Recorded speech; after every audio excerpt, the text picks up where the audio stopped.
Saudara, kita akan berdoa dan saya ingin mengingatkan kembali tentang kenapa ada cabang reform di Bali G. Saudara, salah satu yang saya pikir jadi penting adalah kepekaan Pak Stephen Tong untuk mengambil keputusan. Karena sebenarnya di dalam strategi dari pengembangan gerakan reform Injili, Bali G bukan tempat yang ada di dalam radar.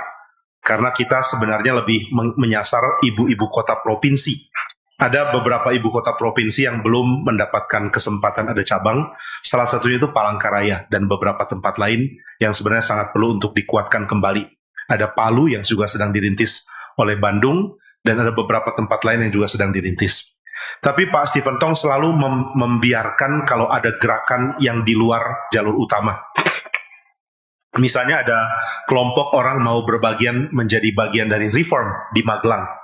Meskipun Magelang ini kota penting karena ada akademi militer di situ, namun bukan kota yang cukup besar untuk dijadikan target utama atau target awal. Nah, maka demikian juga ketika Pak Tong akhirnya datang ke Bali G dengan beberapa orang untuk lihat daerah ini, lalu langsung ada gerakan dari Pak Stephen Tong untuk ambil sebuah tanah dan kemudian merestui adanya cabang yang dirintis. Tapi tentu cabang yang dirintis nggak bisa langsung jadi PRI karena Pak Tong bilang, tapi harus melewati syarat atau ketentuan yang ditetapkan sinode. Nah, kenapa Pak Tong mau ada cabang di sini? Nah, salah satu yang Pak Tong lihat adalah di dalam kebaktian kebangunan rohani yang Pak Tong lakukan di seluruh Indonesia, ada yang kena sekali ke dia secara kesan, yaitu kebangunan rohani yang dilakukan oleh Pak Tong di Tanah Batak dan yang dilakukan Pak Tong di Minahasa. Di dua tempat ini pengaruh kebangunannya sangat besar menurut Pak Tong. Jadi dia sangat-sangat ingin supaya gerakan reform Injili juga ada di dua tempat ini. Nah, jadi ada cabang reform di Manado dan Pak Tong sebenarnya sangat ingin juga ada cabang reform di tengah-tengah orang-orang Batak. Nah, itu sebabnya dia menginginkan adanya cabang di Bali G. Dan akhirnya cabang ini direstui menjadi bagian dari GRI. Nah, apa keunikan dari PRI Bali G? Harap nggak lagi PRI nanti ya, kita ngomongin MRI, akhirnya jadi GRI. Apa uniknya gereja ini? Gereja ini adalah gereja yang Pak Tong harap ke depan akan menjadi pengaruh untuk orang-orang yang dididik di sini. Jadi kita utamanya akan menyasar sekolah dan juga universitas yang ada, kampus dan sekolah. Nah, ini yang Pak Tong ceritakan ke saya ketika kami dalam perjalanan menuju SMA Del. Waktu itu Pak Tong kasih ceramah, dan waktu saya sampai di Del, saya kaget karena spanduknya bilang Pendeta Stephen Tong dan Pendeta Jimmy Pardede. Saya nggak dikasih tahu sama sekali loh itu. Jadi begitu sampai saya kaget loh, kok Pak Tong nama saya muncul di situ. Lalu Pak Tong bilang, you yang isi seminar. Saya tanya jawab. Baru dibilang di saat udah nyampe. Kemudian kami masuk, semua sudah kebaktian, dan saya mendadak harus pimpin seminar. Pak Tong lupa apa sengaja, saya nggak tahu. Tapi yang menarik adalah dalam perjalanan, Pak Tong beritahu kenapa tempat ini perlu ada cabang kita.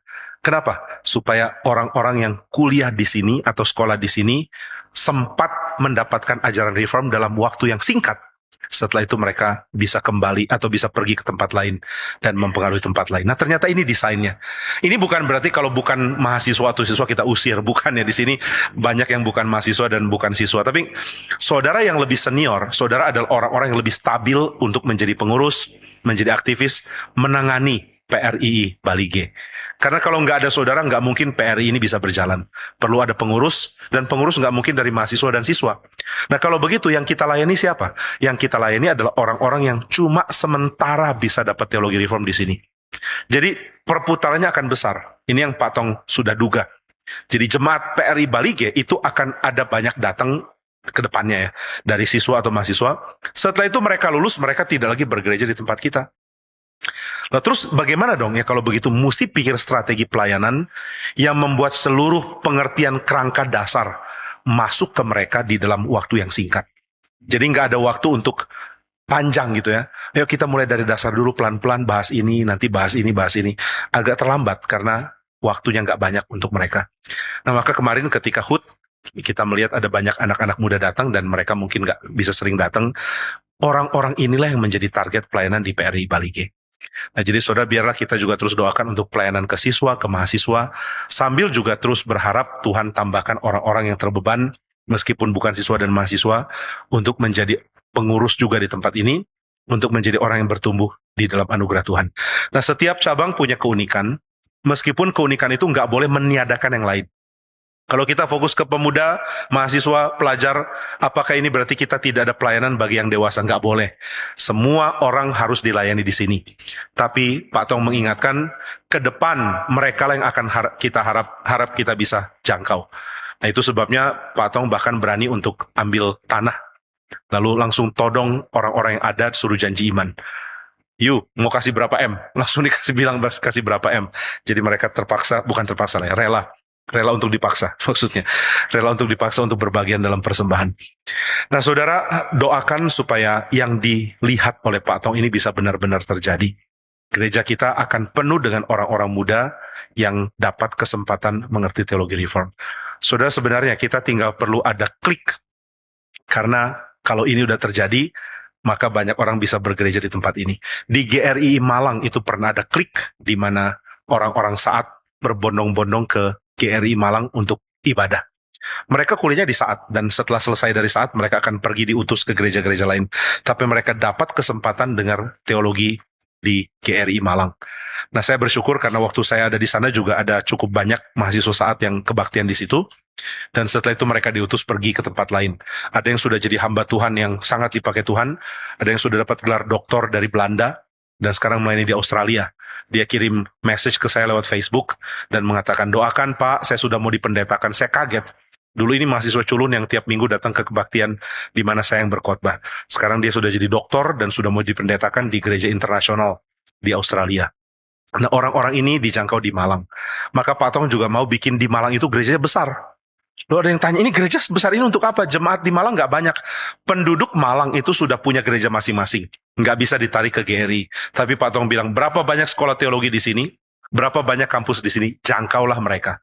Nah, kalau sudah kena jalurnya, maka kita bisa kehujanan jemaat yang cukup banyak.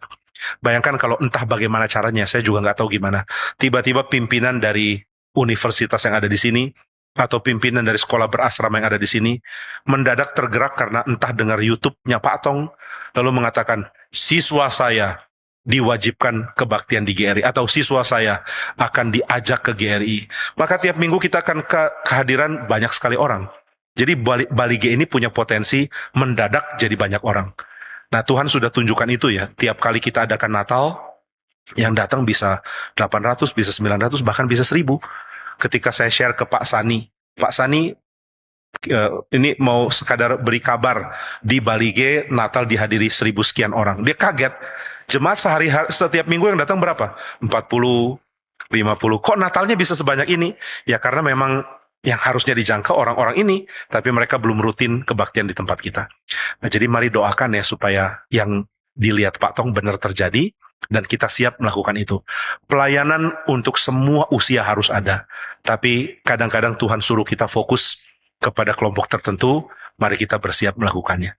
Nah, PRII Bali G sangat penting kalau kita lihat dalam hal ini, dan saya sendiri makin diyakinkan ketika lihat bagaimana berinteraksi dengan anak-anak SMA di Bali G maupun juga di Lintong Nihuta yang terakhir saya adakan Questioning Faith. Waktu itu pertanyaan mereka pertanyaan yang sangat kritis sekali. Mereka update tentang ilmu dan mereka khawatir tentang iman Kristen. Kalau benar ada evolusi, bagaimana kita bisa percaya Kristen? Dan mereka nggak tanya, Pak, apakah evolusi benar? Mereka tantang saya dengan mengatakan, Bapak mengatakan evolusi bukan ilmu, tapi baru hipotesa. Tapi dari semua buku pelajaran yang saya baca, dari semua buku yang saya baca, nggak ada yang ikut teori Bapak. Semua mengatakan ini ilmu yang pasti. Jadi coba Bapak buktikan kalau ini bukan ilmu pengetahuan yang pasti. Dapat pertanyaan kayak gini dari anak SMA coba. Saudara, ini satu harapan ya, sebenarnya saya harap bisa jadi berkat besar. Biarlah gereja kita diberkati Tuhan untuk memberkati anak-anak muda ini. Saudara tidak percuma berjuang di sini, kalau saudara merasa kok kayaknya udah berjuang gini-gini aja. Ya memang waktunya belum tiba, Tuhan kan suruh kita berjuang, tapi dia yang buka waktu. Dia yang buka timingnya. Kalau timing sudah dari Tuhan, semua akan jadi kok. Nah tujuan kita dipanggil Tuhan adalah supaya kita tekun mengerjakan bagian kita, dan biar Tuhan yang kerjakan apa yang dia mau pada waktunya. Maka kita akan doakan hal ini. Saya akan pimpin doa dalam hal ini. Lalu setelah itu saya minta ada Pak Albert juga berdoa. Kemudian Pak Desman, lalu Bu Peisa dan Pak Saud memimpin doa bergantian. masing-masing satu saja yang jadi beban yang paling besar. Apapun itu ya, nggak harus berkait dengan apa yang saya sharingkan. Apapun silakan nanti pimpin untuk kita doakan. Sebelumnya saya akan pimpin beberapa pokok doa dulu. Mari kita bangkit berdiri. Mari yang pertama kita doakan supaya visi yang sudah dilihat oleh Pak Stephen Tong kita kerjakan dengan setia. Mari kita berdoa bersama-sama.